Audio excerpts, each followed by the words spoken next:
Ladies and gentlemen, welcome to Interlinked, the official Neo Tokyo podcast hosted and powered by Shrapnel. Brace yourself for impact, crypto gamers, because I am reporting from the Shadow Zone. STX1 just wrapped up. It was an absolute banger. I know I was out there grinding for my Sigma, trying to get my missions complete. Only problem is, I suck. So I got most of my Sigma, full confession, off of dead bodies and extracted my ass out of there. But I'm going to get a second bite at the apple in STX2 dropping right around the corner. And it's going to include new map updates, suppressors, which I'm excited about because I want to live my inner James Bond fantasy. And I will be there grinding for some more Sigma. So if you haven't gotten a chance to get your extraction pack, now might be the time so you too can drop in. Huge shout out to our sponsor, Playa3ull Games. They are inspired by gamers and funded by their community.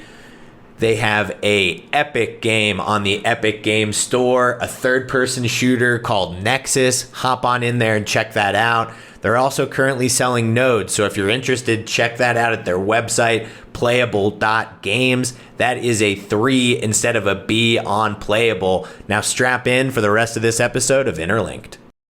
Today, I'm joined by the legend, Nick, my co-AMA League co-host, the legend, the myth, the man.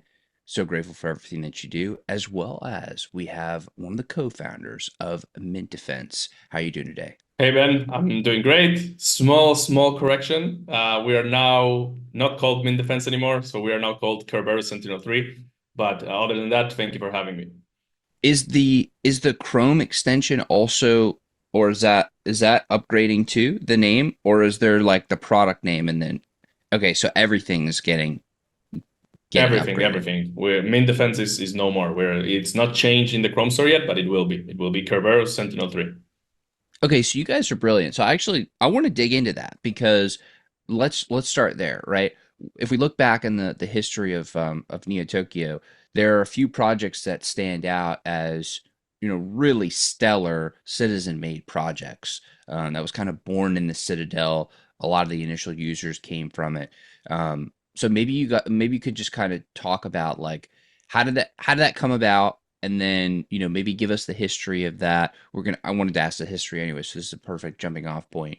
And then bring us into the present. And then let's talk about the rebrand. Let's talk about everything, and let's dive deep. Okay. I'll try to do a quick overview of everything that happened because it's a lot, and it's if I go deep on everything, will be 30 minutes just with this. But essentially, Danor and I met in Neo Tokyo in 2021 when everything started pretty much. Danor is a security expert, 15 years of experience, hacked PayPal, Dropbox, Google. He's a huge guy in security, and in that time he had a thread in Neo Tokyo called Crypto Hacking and Secrets, where he shared some value, and people realized that he knows what he's talking about, and they know his background, and they start reaching out to him because they are getting into drainer sites and they are losing all their funds. And Danor tries to help some of them, is able to help some of them, but most of them he cannot help. So he starts to think he wants to do something in crypto, but he wants to do something in security. He starts thinking, what can I do? I can create an automated solution that detects these trainer sites without the person doing anything. So that's his idea. He invites me to build this with him, and we get started in March 2022, so month 3 of 2022. Fast forward, July 2022 is when we do the sale of the lifetime license NFTs, which I think both of you purchased. And in that sale, we sold over 1,000 NFTs for $300 each. So it was a crazy time. It wasn't a bull time or anything like that. It was July 2022. It was pretty much bear market. But people were very excited about what we were building. They had a lot of trust in us. Then in January of 2023 is when we release our stable version. So essentially from March 2022 to January 2023, we are building, because you can put out a version, an MVP, but if it's not stable, you can't really make much claims about it. So January 2023 is when we do the stable version. Fast forward, I'm going to fast forward to today. We have 0 customer losses since that date. Before that date, yes, we do. We were not a stable version. Since the stable version, 0 customer losses. And that's a testament of everything that we built. That's one of the reasons why Neo Tokyo citizens are so bullish on us. The other reason is that we are a very different project than everything else. Everything else that comes from Neo Tokyo, it's either a game, an NFT, a community. It's very much related to speculation, but what we're doing is protecting their speculation. So we are so unique in that sense. That's one of the reasons they like us. And the other reason is that we said we were going to do something and we did it. And that's a pattern that we continue to do. We say, hey, we're going to do this. Maybe it take us 1 year. Maybe it takes us 6 months. Doesn't matter how long it takes us, but it gets done. Besides everything that I mentioned, we also raised twice with SeedCap. In July 2023 and January 2024, we raised $400,000 from citizens, and over 60% of those funds are from our lifetime license users, meaning the people that have been using the software for a year and a half, they decided to invest.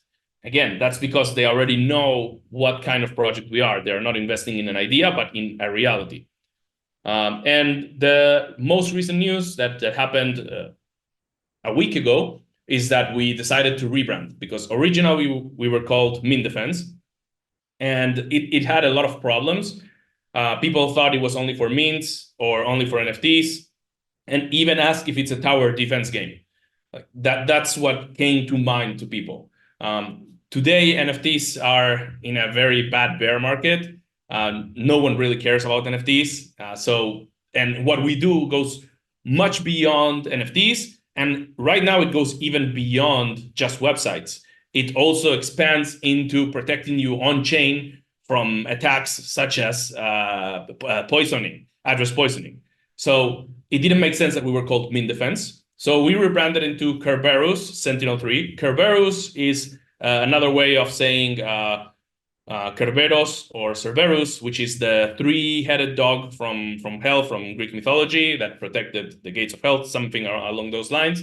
That's actually our original company name. We always thought about this name. And Sentinel3 is the name of what Min Defense used to be, because we do have plans to expand into more products, and then they will be called Kerberus X3, something like that. I think that covers everything. Unless I missed something, you guys let me know.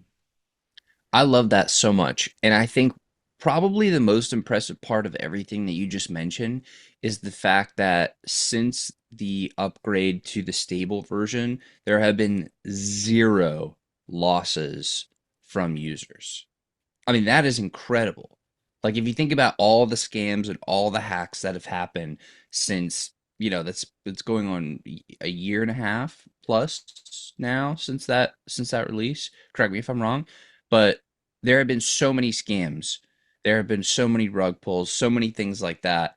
But to have protected customers the whole time, I mean, that is incredible. Maybe you can talk a little bit about how the hell did you guys figure this out? Like, what is actually, I know there's some proprietary stuff. You can't give away the secret sauce, but as much as you could talk about it, like, how the hell do you do that? How is that even possible? That's a great question, and it's a tough one to answer because everything we do, like you mentioned, is closed source. Like we don't reveal how we do what we do. The most important reason for that is that if we reveal how we do, then the scammers would know, hey, they are protecting like this. I'm just going to do this and I will go around them. It doesn't make sense. Unfortunately, most of the other security companies are revealing how they do what they do, and then the scammers are building around them. No antivirus or anti-malware like Norton, Kaspersky, Malwarebytes, none of them are revealing to you how they are developing their heuristics engines. It's proprietary, and they do that to protect their users. So in our case, how we do what we do, I would say that from before the stable version is when we broke our heads every day until 5 a.m. With Danor on what engines can we use, what engines can we create, because here's the thing, detecting the scam sites is not that hard. the most, and this might be shocking for everyone. For us, detecting the scam sites was not the challenge. The challenge was lowering the false positives. So false positives is when we detect something and we show an alert, but it's actually a legitimate site. Now, crypto operates in such a bad way. Projects do things in very bad, like rush things. Most serious companies would not operate like crypto projects. So we had to find ways to verify that they were legitimate crypto projects. So that's what we worked on the most. And the what I can reveal is that it's a combination between Web3 security things that we developed, plus a lot of Web2 knowledge from Danor. So Danor's security expertise is mainly Web2, meaning phishing attacks. So, for example, his last role was head of offensive security at Salesforce. So his job was to hack Salesforce. How could he hack Salesforce? So bundling all his expertise in Web2 security, plus other things that both Danor and I developed when it comes to Web3 security, and we have tons of engines both on the Web2 and the Web3 side. That's what allows us to have a high detection rate as we have and a very low false positive rate. I hope that's a satisfying answer. I cannot reveal anything. The only people that know this are under NDA, and one of them is my brother. It's very few people. We keep it very close guarded. No, I love it. It all contributes to just keeping all the citizens safe. First, a little call to action for all the citizens. Now that it's not called Mint Defense, someone please build a tower defense game called Mint Defense where Danor and Metro's citizens just blast hackers that are coming down.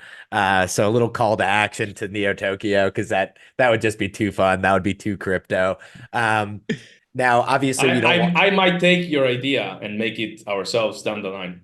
Like please. it could be some sort of marketing engine down the line. So thank you for the Yes. idea. Oh, So good. happy to contribute to it and look forward to playing it sometime soon. As you said, you don't want to give away the secret sauce because that's how you keep us all safe. Maybe now's a good opportunity to just walk the audience through what it's like from the user experience, not necessarily how it works, but like how, someone goes and buys a lifetime license off of, the marketplace. They go and download the extension. How are they interacting with Mint Defense? When is it popping up and keeping them safe? I think that'd be a great way to go from here. Yeah, definitely. I'll walk you through as if you were a new user. So you go to our website, kerberus.com, like you read on my t-shirt, and you have immediately you have a button to get yourself protected. That will take you to the Chrome store. And in the Chrome store, you install our Chrome extension. Then you'll have to register an account. And after that, you are already protected. You have a 30-day free trial and you're protected. You can experience it for 30 days, or you can pay in that same moment. So you have three options for payment. You can pay a monthly license, which is currently $10, a yearly license, which is currently $100, and a lifetime license, which you don't buy from us, you buy from other people that own them. Now the floor price is $1,000. So it's roughly 10 years in a lifetime license, but you own it. It's an NFT. And also, even though our only basic promise is the lifetime access to the software, we do deliver as much value as we can to holders. Now, once you bought your license, you are protected for the amount of time that you bought it. And anytime you go into a Web3 site and you try to interact with it, you will see our loader in the middle of the screen telling you that we are analyzing what's happening. And if we find something, we'll show one of three pop-ups. The red pop-up means that we're very, very likely that this is a scam site. It's our strongest warning. The yellow pop-up is one where we are inconclusive about the site, but we also don't want to say that it's legitimate. Usually for those, we tell people to come to our Discord and ask us, which, by the way, our response time is very fast, even -1 minute sometimes if I'm in the computer, or up to 24 hours. So we are very fast replying. And then there's a third pop-up, which is called the unverified contract, which is when you go into Etherscan or Polygon Scan or BSC Scan, developers have the ability to upload the contract code and verify the contract. This doesn't mean when you get an unverified contract, it doesn't mean that it's a scam, but many times it's a really bad signal on the project.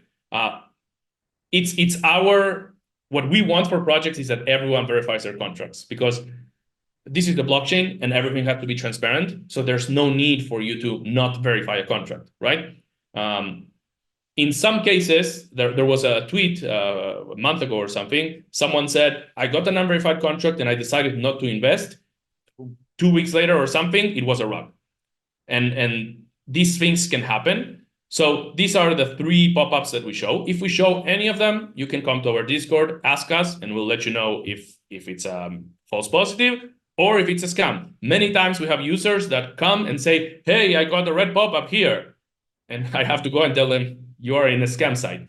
They don't even realize it after they got the pop-up that they're in a scam site, and they need to have us tell them. That's how important it is that what we do is automatic. We don't ask you to make decisions. We just tell you when something is wrong. And the reason why it's so important is because users can't really tell the difference or are not in a state of mind to tell the difference. When users get scammed, it's usually because they are in a rush or distracted. So they are not engaging their minds at the best of their capabilities to make sure they're doing what they're doing. Crypto forces you to be in a rush. There's no solution for that. There's things that I did that if I took 5 seconds more, I would have missed out. That's how crypto is. But yeah, I hope that answers the question. It really is a powerful solution as a user and a very happy bag holder. In full transparency, it is very nice because it's like you set it up, you put on your protective shield, and then you're able to go, and frolic amongst the crypto ridiculousness, with peace of mind. It really is a cool user experience, because it's like you basically just feel like you have this ethereal digital shield all over you, and then you just go out and you're good. You don't have to like actively think about it. I could say personally, like the cool thing is it's not even the cool thing is that sort of protection, but then to be able to like know you guys and be able to go to the Discord and be like, hey, unclear, what's going on? You guys have become the resident experts of like, this looks fishy. Is this, what's going on here? That to me is really cool too, because that like it's both the human and the technology that are coming together to protect the people, which it's not just like, like you go and there's more of a, I would say like if you try to go use like a VPN from some huge company, like you're never going to talk to anybody on that team. They don't give a shit about any one individual user. But like one of the things I really like the most about you guys is that you guys actually really care, and you help to go and solve people's real problems.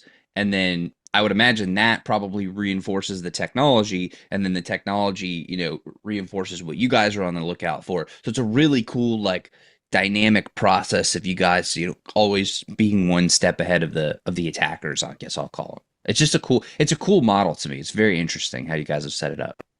That's exactly how we grow. It's exactly by listening to users. I'm afraid when we grow more that we won't listen to users as much as now, but we have it in mind that listening to users is the way. It doesn't mean that we do what the users want, but it means that we need to see live feedback of what's happening in order to make decisions. And that's how we grew. And I wanted to add, you mentioned the combination between technology and people. One of the things that we detected that I'm very proud of is Trade AI. So in June of last year, Min Defense back then detected Trade AI as a scam for a variety of reasons automatically. And then I saw that a ton of our users were going into Trade AI. So I'm like, okay, I have to check.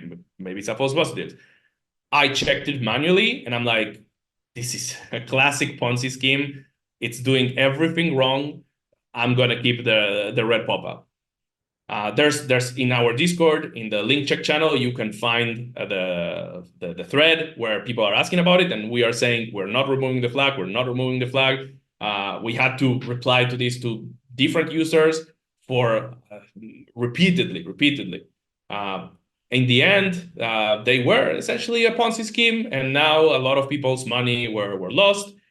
Fortunately, we did our job in blocking it, and I also campaigned very hard in Neo Tokyo to have an announcement that stated that Neo Tokyo was not connected at all with Trade AI, because there were people in Neo Tokyo pushing very hard to get new blood into Trade AI, which is the typical signal of a Ponzi when you need to bring new blood in order for it to work.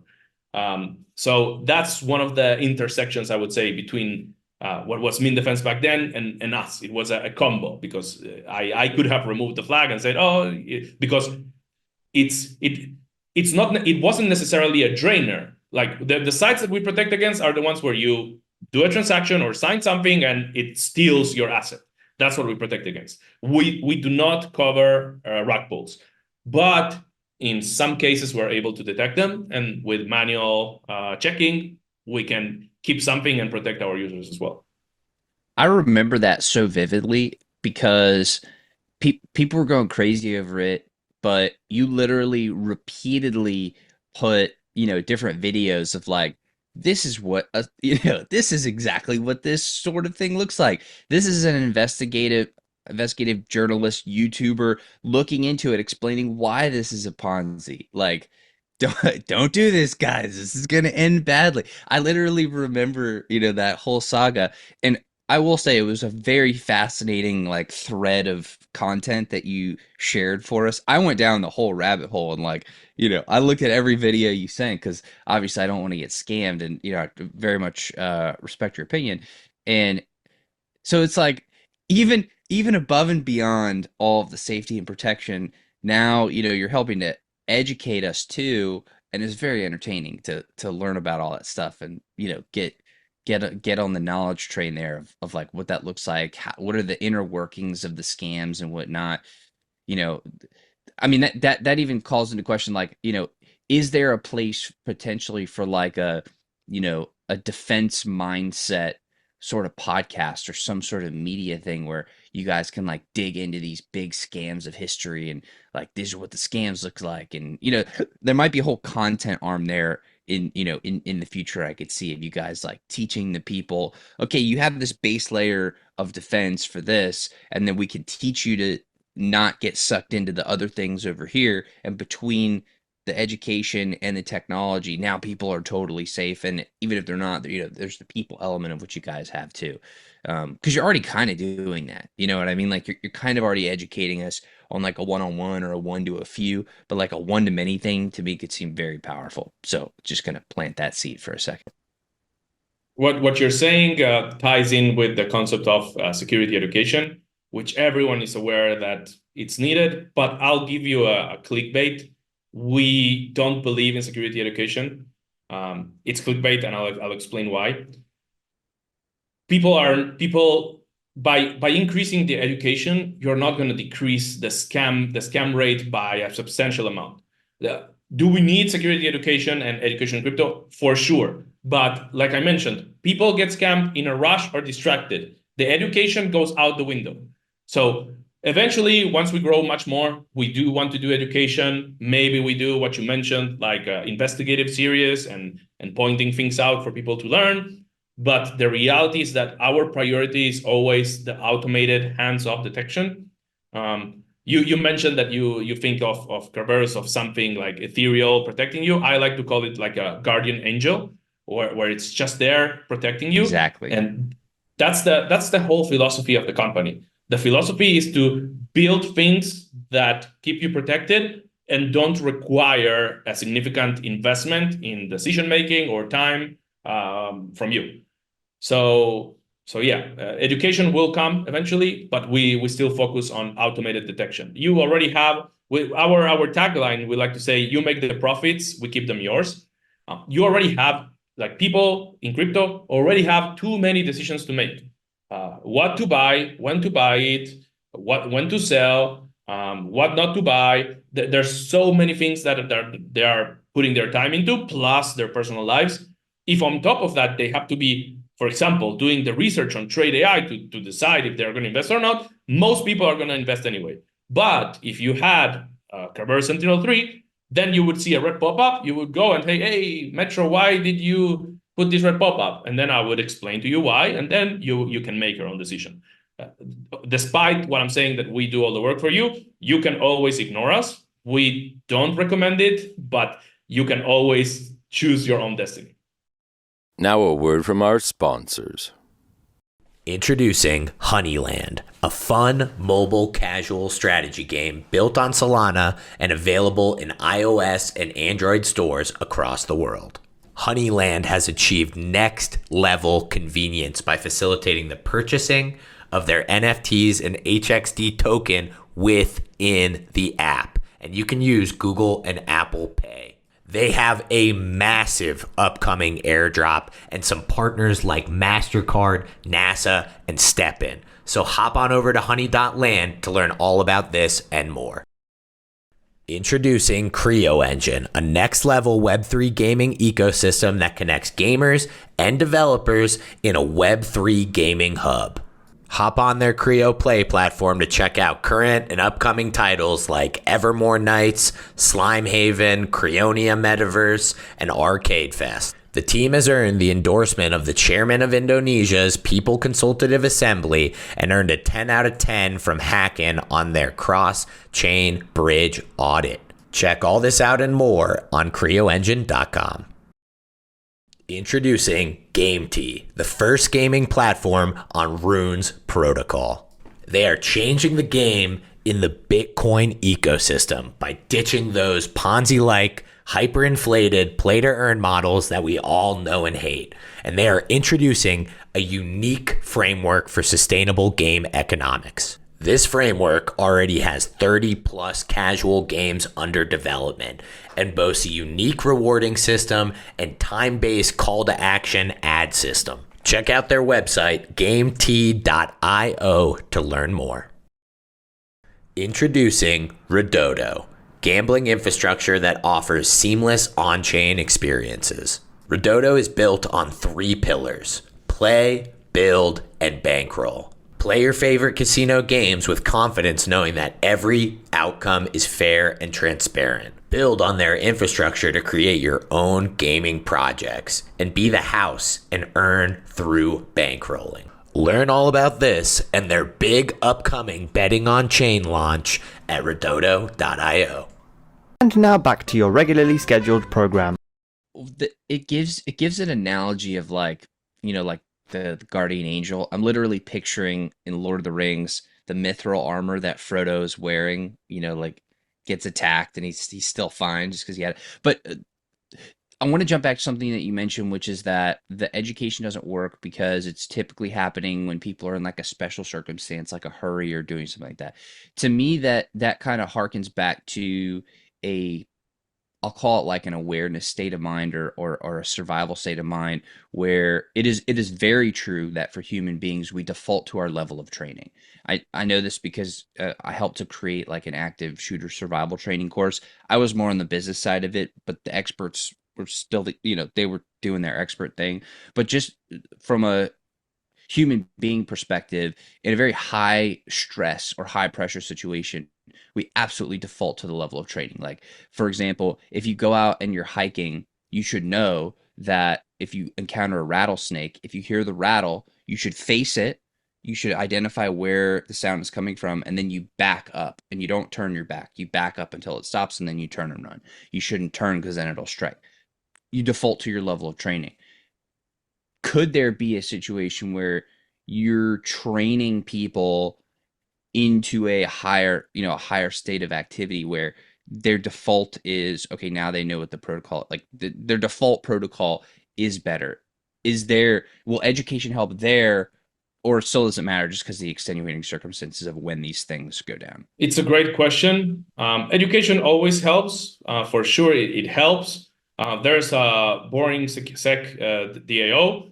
They have great security courses that people can willingly go and take, but I'm willing to bet that 99.9% of people have not taken those courses.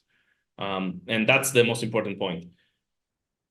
the education requires a time and mind investment from people. So if we're going to try to onboard the next billion of users into Web3, and we're like, if we were going to Mars, we would need education on how to navigate Mars, because if not, we would immediately die. That's a requirement. But if we are expecting that kind of education for just joining crypto, which should be super simple, which shouldn't include 12 to 24 seed phrase words, like we're trying to make things simpler. We cannot expect people to go through a education course. If anything, I would say there should be an automated tool like what we're building as a base layer. And beyond that, I would say if you hold a significant amount of funds, then you should definitely go through some education. But at the same time, some people who hold those many funds don't have enough time to do that. And they will minimize the importance of it. That's another problem in crypto, which is that most people believe that they would never lose money to a trader.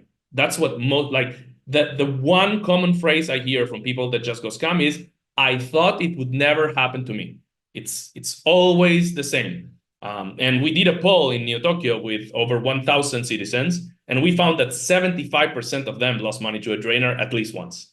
So you are more likely to get drained than not in crypto. That's the situation right now. And that's the number that we are shrinking down, because all our users have not been drained in over a year. And the more adoption of Kerberus Sentinel3 that we get, the less that people are going to get scammed. And we will go from 75 to, I don't know, 30, whatever it is. But we need to lower that number in order to enable mass adoption. If not, there's going to be a big percentage of those 75% that will get drained, and they will say, oh, crypto is a scam, I'm out. We can't have that. Yeah, I love the point on, how education in this field doesn't work. I think of, another FOMO heavy part of people's lives, which is sort of like, everyone goes through high school and does some version of health. If you're at a club at 11 o'clock and somebody wants to go home, you're not necessarily being like, what I learned in health class. Like, people will so quickly throw all of their education to the wind if they're like, okay, this is a pretty good opportunity, I think I'm going to take it. Like, especially when that counter is on and you get that feeling of FOMO. I think one sector that we're seeing that happen right now, I mean, we just had the halving happen. Obviously, runes are exploding. So now you've got this whole new sector that's being built on Bitcoin that didn't exist previously, which is opening all these vectors for people to get scammed.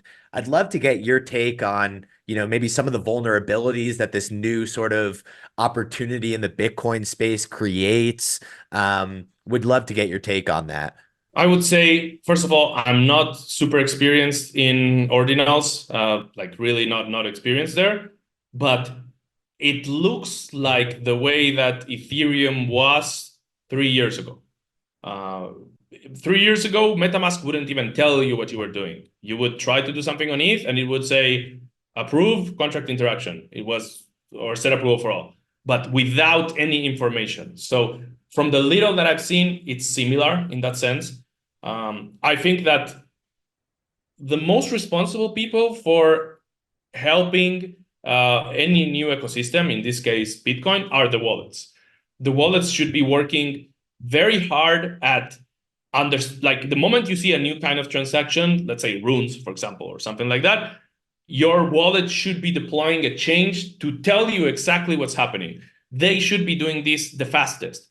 I am quite pissed off at MetaMask because in 2021, they didn't change anything. People got drained one after the other. And only when scams went down, then they added the translation for set approval for all, where it told you you're giving approval to this NFT. It cannot take that long to wallets. That's the wallet's responsibility. As far as I also heard a lot of scams on ordinals when it comes to OTC deals.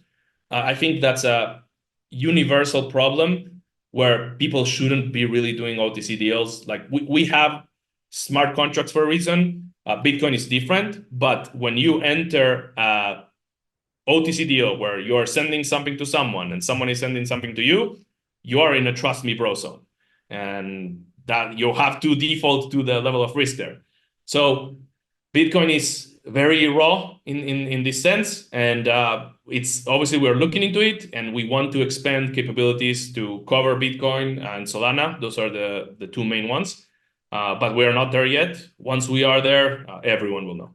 Oh, I was just gonna ask, thinking about like how you guys are building this, and just kind of the state of where crypto is, and everything that you're creating.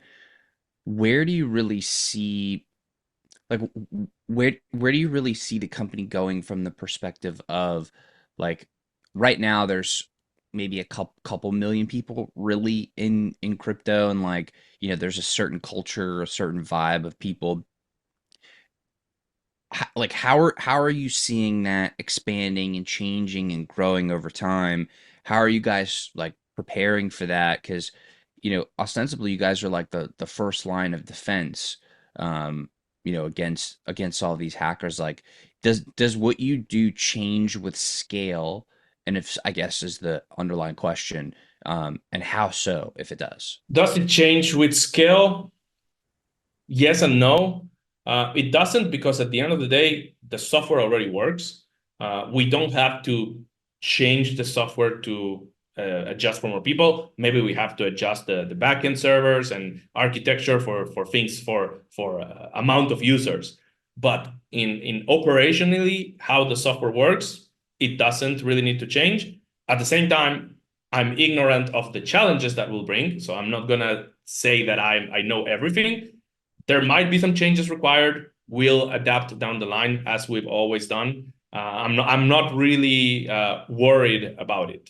The way that we view ourselves as a company is much different than everyone else, in the sense that we put the user first. That's how we got to where we are right now. So everything that we create is geared towards the user. Then we will find a way to monetize it. But the idea is that you as a user don't get drained, don't lose your assets to a bad actor. So we'll continue working to create new solutions for every step of the way. Like, we didn't have an address poisoning engine until a few months ago. That's a new thing. Another thing that we want to build is an antivirus, an actual app on your computer, because right now you can download a fake game or even a PDF or even an image that is able to steal your private key or seed phrase from your computer, your hot wallets. PSA, don't use hot wallets too much. Really don't use hot wallets too much. It's way too dangerous right now. There's too many of these files. If you hold funds, hold them in hardware wallets. Just yesterday, a citizen reached out to me. They got drained of everything. I still don't know how, but the attacker got their seed phrase or private key, and he has the Neo Tokyo Citizen staked there in the hot wallet. And I'm like, why do you have it there? You don't have a hardware wallet? He says, I have a hardware wallet, but I had the byte staked on SeedCap, so I just staked the Citizen in the same wallet. Now he's in a situation where he needs a rescue, a white hat rescue of someone that is going to watch the blockchain, and when the time to unstake is ready, we'll be able to fight the scammer in order to take the asset into safety. And that's as simple as not using a hardware wallet. So I was saying that we want to build an antivirus for this, because the traditional antivirus companies, their clients are not crypto users. They don't care about crypto users. But if we build specifically an antivirus that protects against stealing private keys or seed phrases, it should be relatively straightforward. The reason we're not doing it is it's a complex thing to do, but also it requires the user to install a software on the computer, not like the Chrome extension. Like, we actually have to have the ability to look at the files that enter your computer. So it's in the plans down the line. But what I want to show you with this is that everything we think about is, how can we keep your funds safe? We're not thinking, how can we make you money? How can we make you gain status? Or how can we gain status or money? As a business, obviously, we're thinking how to make more money, but the North Star is how to keep your funds safe.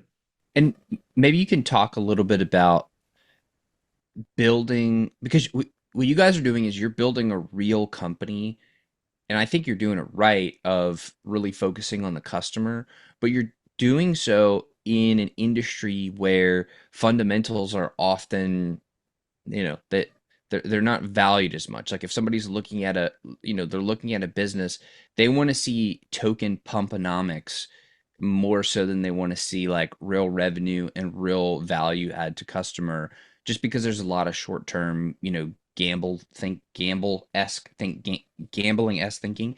So like, how has that been for you guys to be building something very serious and very important within a meme dominated, gaming dominated, not care as much, not like, how has that been for you guys? Because thinking about business valuations and thinking about, you guys are building a lot of cool stuff, and then there's also like a meme coin that goes to 20 bill market cap, and it's like, what the hell? Like things are just very detached from reality a lot of the time. So how has that been for you guys as being builders within that, where you are trying to build something serious? So for us, it's not that it's that hard. We still keep the same mindset. We have to deliver value to our clients in order to sell. Sure, there's marketing, but we have to deliver value. We already established that. So now we are working on ramping up marketing and things like that. But for the general public and even for potential investors, we are in this conundrum where we are not a Web2 company. So Web2 people don't understand what we're doing, don't understand the scope of what we're doing, and can't even think on that the market we're in could 20x in amount of people in the span of 1 year. They don't think this is possible. And like you mentioned, the Web3 audience, they are like, but is it going to give me a 100x? And we're like, no, but it will protect your 100x. No, but I will never get scammed. So that's the place we're in. And also Web3 people don't really understand Web2 businesses. A lot of people on Web3, they are people that have zero business experience at all. They might make it in Web3, but that doesn't make that they understand non-traditional businesses.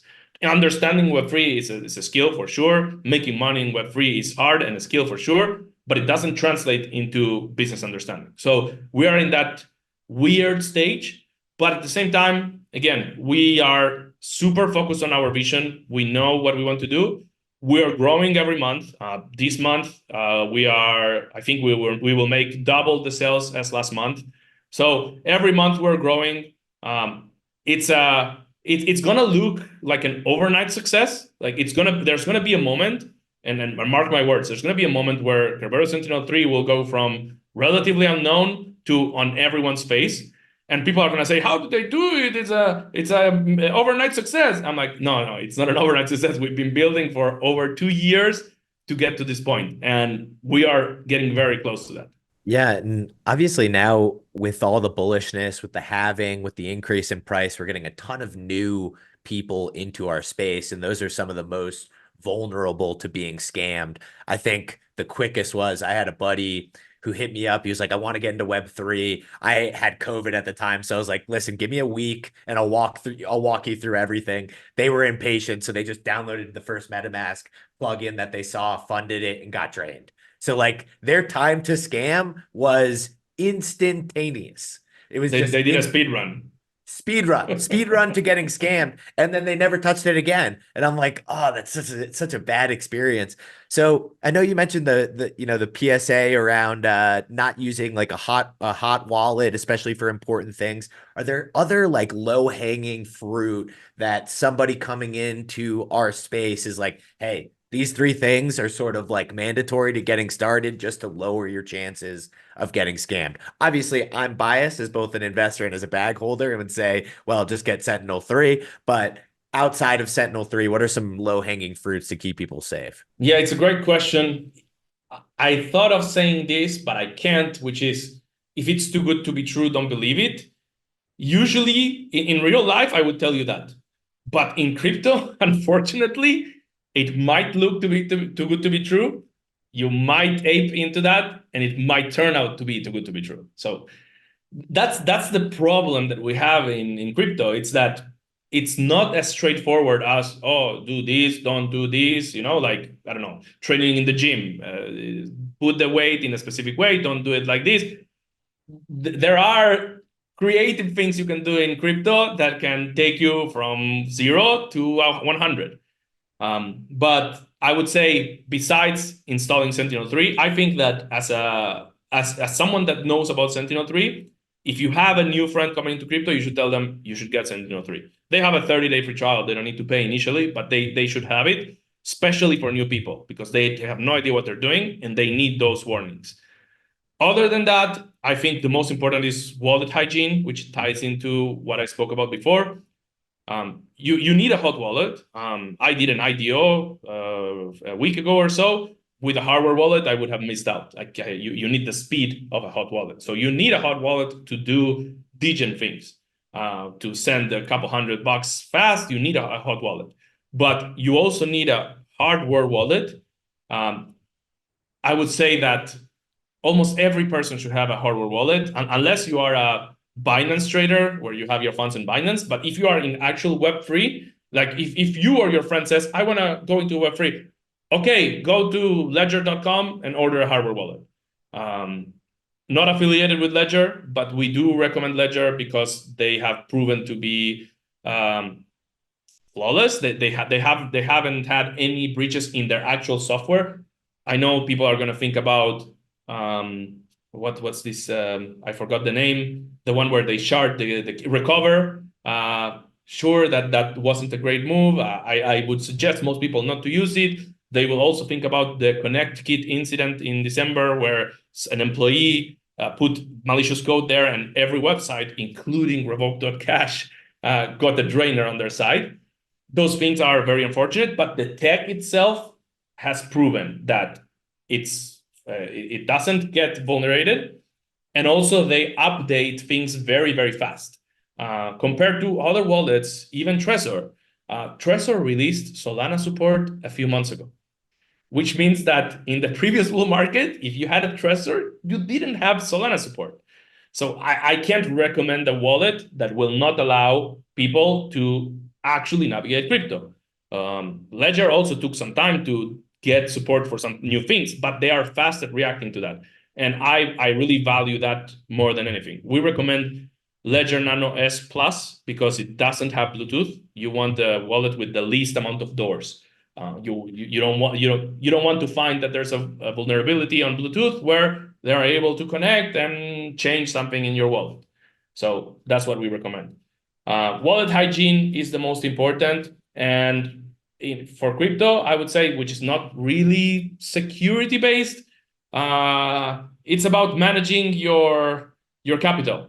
If you put all your eggs in one basket, very likely you can go down, because it's not like stocks. You're not going to go down 20%. You can go 99% in a day.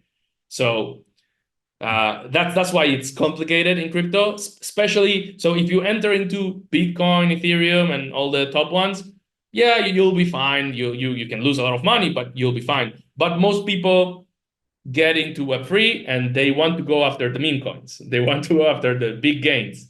And that's where also there are the big losses. Most people only see the big gains because the people that lose are not talking about it. But there's much more losers than winners. And that's what people don't realize. And even though it's not a security thing, I would say this is one of the biggest advice I can give in crypto. There's a lot to be made, but there's even more to lose. And I'm not even talking about drainers. I'm just talking about the nature of crypto. On top of that, you have the drainers. So it's a very dangerous place. You have to keep your eyes open. Most people are thinking that it's an easy thing, they'll just buy and things like that. Unfortunately, it's not like that. I wish I could tell you that it's different. We do need to head somewhere where there is a more safe space in crypto, I would say. But as of right now, it's chaos. And get a hardware wallet, manage your risk. That's what I would say. To maybe scope out a bit and talk more about cybersecurity and defense as a whole, what are you guys seeing as like and maybe you don't want to comment on it, I don't know, but we have a resident cybersecurity expert here, so let's ask the questions. just thinking about like crypto as a whole, and even the bigger idea of like cyber warfare and cyber attacks, and people trying to come and hack your stuff, and different things like that. Like, where do you kind of see, and especially with AI coming, I'm sure there are AI hackers that are being unleashed on the world right now.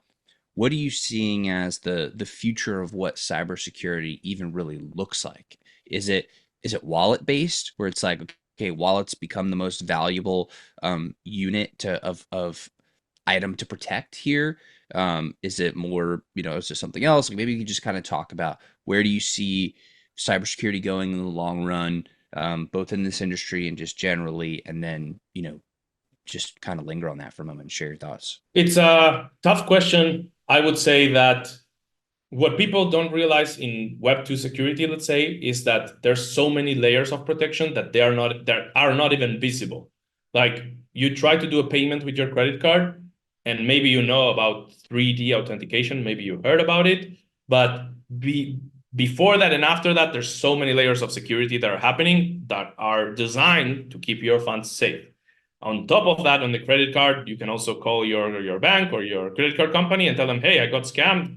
Can I get my money back? They'll give you your money back.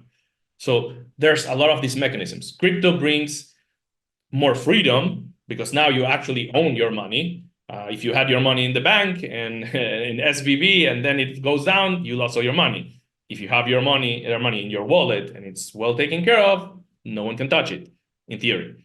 So the future of crypto security, I would say, it's I think it's what we're trying to do, which is we're trying to bring a Web2 approach on security, where we create layers of security that are invisible to the user that keep their funds safe.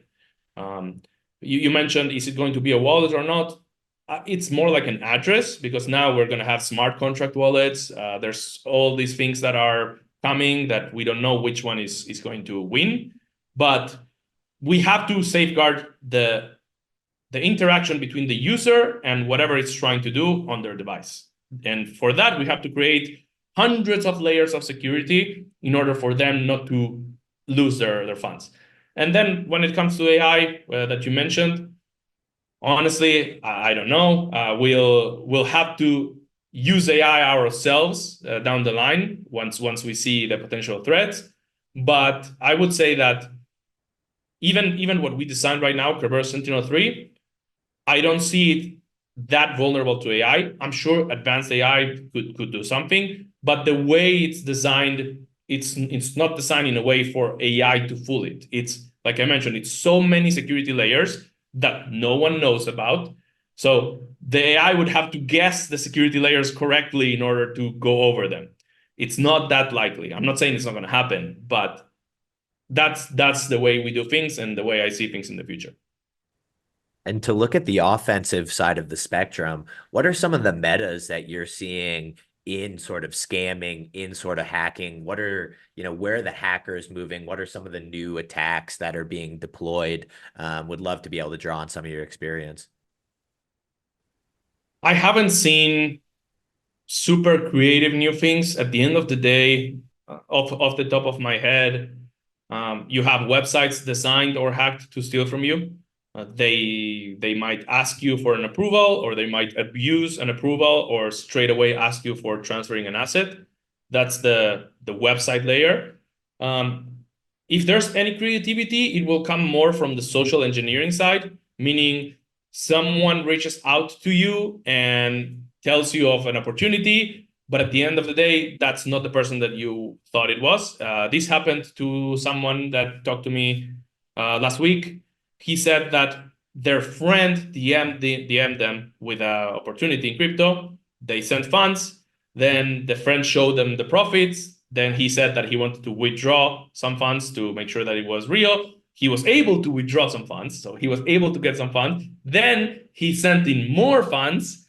And then when he asked to withdraw, he said, oh, you need to pay a commission to withdraw.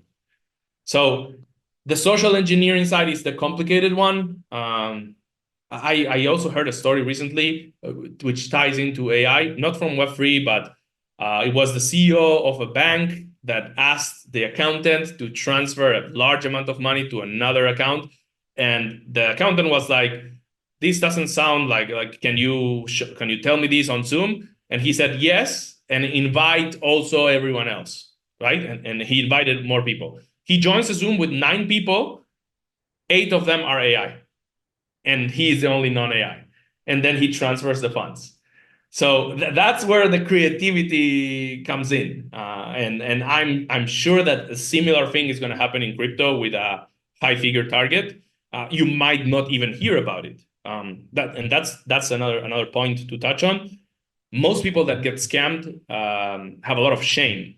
They do not want to talk about it. I'm even saving some stories because I have friends that got scammed, nothing to do with us, but they recently got scammed, and I'm trying not to say anything about it, but it's a big loss. But when it comes to scamming, it's either the website or the person social engineering, and it's you know which one isn't showing up too much now, but it should show up as the bull run goes up. The YouTube ads with Elon Musk with AI telling you to send crypto here to double your crypto. It's very similar. Sure, there's going to be some potential new attack, but at the end of the day, the blockchain is already created. It's immutable, right? You can approve things, you can abuse approvals, you can send things. So it's going to be one of those 3 things. In what flavor it comes, it's going to be different. There's going to be AI, like you guys wanted to hear, but yeah, that's it. As we kind of approach our slotted time here, and very respectful of I want to be very respectful of your time, and very grateful for how much you share with us so far. Um, I want to just hand the mic back to you. What have we not asked you about that is important to talk about, that yeah, we just didn't think to ask? I think you guys asked most of the right questions. If I have to think on anything that you haven't said, you asked how people get scammed. What are the new ways to get scammed, which we just covered. What do I recommend to new people in crypto? You ask how Kerberus Sentinel3 works. You ask if education is important, to which I pretty much told you that kind of, but not really. I think you guys did a great job covering everything, and I cannot think of any other questions other than to plug what we're doing again. If you've listened this far, and also especially if you're a Neo Tokyo citizen, so we have over 1,000 citizens using Kerberus Sentinel3 for 2 years. They would all swear for it. If you ask in the Citadel, they will all tell you go get it. The price of Kerberus Sentinel3 is the price of an Ethereum gas fee when Ethereum is congested. So it's really not expensive at all. We are raising the price soon. The price we have right now is a bear market price, so we are raising the price. And I think that everyone should have Kerberus Sentinel3. And even if I wasn't the creator of Sentinel3 and I would zoom out and look at it from an objective perspective, it's not that we are like 10% better than the rest. We are like 1,000% better than the rest. That's how big the gap we have between what we're doing and what everyone else is doing. And that includes MetaMask itself. So MetaMask itself now has a security mechanism inside their wallet. We get questions every week about why they are flagging something and we're not, and it's a completely legitimate site. And without revealing what we know about them and what we know about us, they cannot do what we're doing. So they have no way of reaching what we are doing. So I think that if you are in Web3 and you are listening to this, Kerberus.com, get a trial, come into our Discord, ask questions, but you really need the guardian angel behind your back in order to not lose your hard-earned profits that are coming in this cycle. Absolutely. Just want to echo that. Would highly suggest everybody participate. I've personally been a user since, I'm pretty sure, literally day one. And knock on wood, I have never experienced a hack or any sort of issues. So yeah, I'm one of the citizens, and I'm swearing by it. So want to definitely personally vouch for you guys as well. And you guys are really high class individuals. high integrity. You guys are really extraordinary entrepreneurs. We're very lucky to have you in the Citadel. So thank you for everything that you do.